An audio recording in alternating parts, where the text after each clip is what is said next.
Viva, আমার আগে যে ছেলেটি এবং আমার পরে যে ছেলেটি, আমার আগে যে গেল সে গেল, 5 মিনিট ভাইবা হলো, চলে এলো। আমি গেলাম, বস কি নাম, বাবার নাম কি, বাবা কি করেন, মায়ের নাম কি, মা কি করেন, বাড়িতে ভাই বোন আছে কিনা,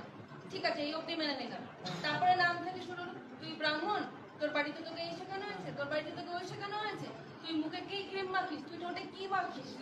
কি কথা